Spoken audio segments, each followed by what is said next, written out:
शीतल college campus में बैठी हुई थी।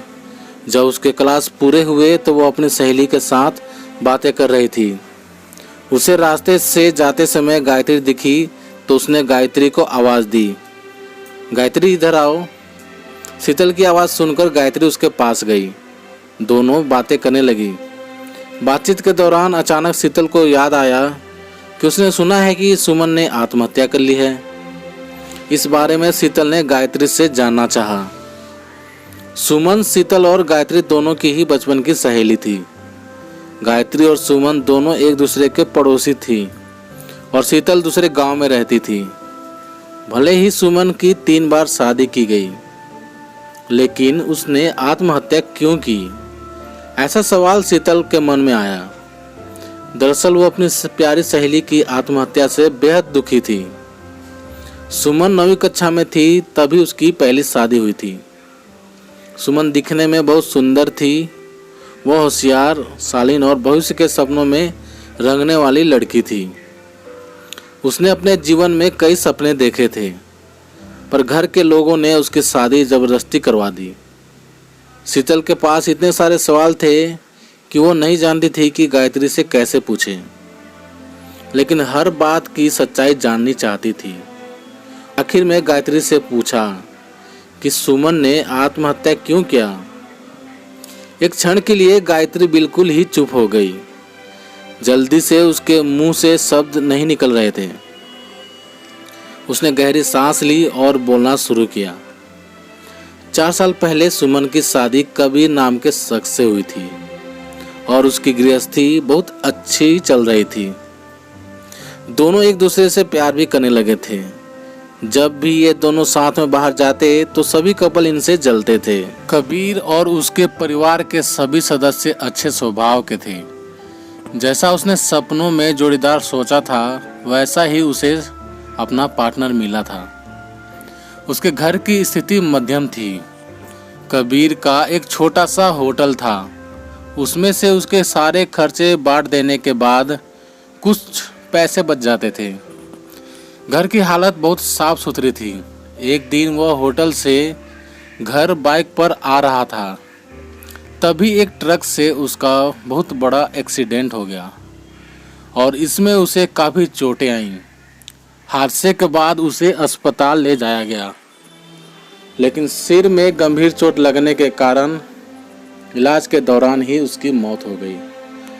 सुमन को बहुत दुख हुआ, लेकिन उसके ससुराल वालों को गलतफहमी थी कि कबीर की दुर्घटना सुमन की वजह से हुई। वो मनहूस है, ऐसा उनको लगता था। उनमें से कोई भी उसे समझ नहीं पाया। कबीर के जाने के बाद कुछ दिनों के बाद ही सुमन को घर से निकाल दिया गया और वो मायके आ गई और कुछ दिन मायके में ही रही। लेकिन आसपास पड़ोसियों में चर्चा होने लगी तो उसके माता पिता ने फिर से उसके लिए रिश्ता ढूंढना शुरू कर दिया। जब वो बाहर निकलती थी तो लोग हमेशा उसे ताने मारते थे।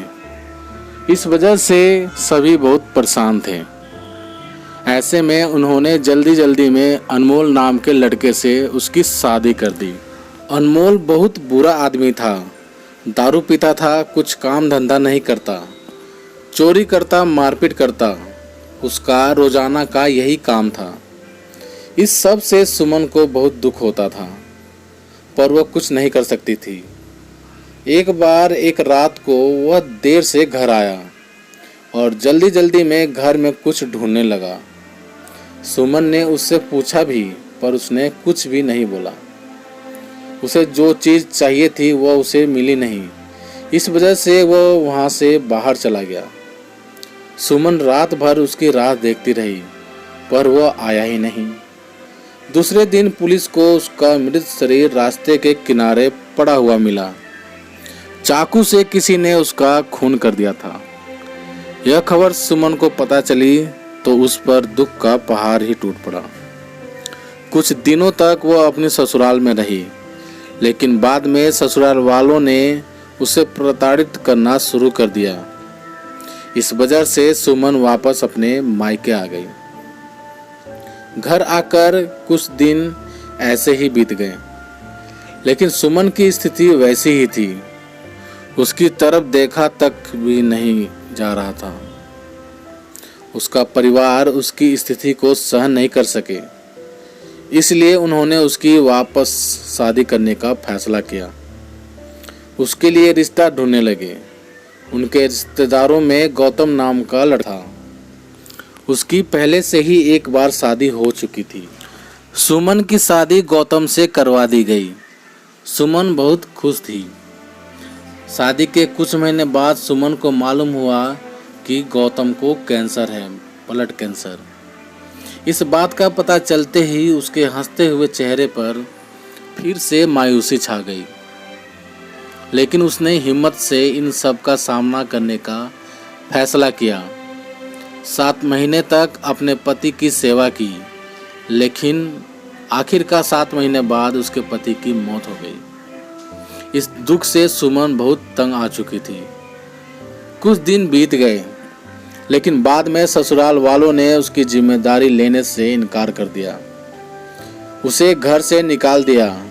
उसके बाद वह फिर मायके चली गई, लेकिन उसके माता पिता, उसके भाई भाभी ने घर में आने नहीं दिया। सभी तरफ से उसके लिए रास्ते बंद हो चुके थे।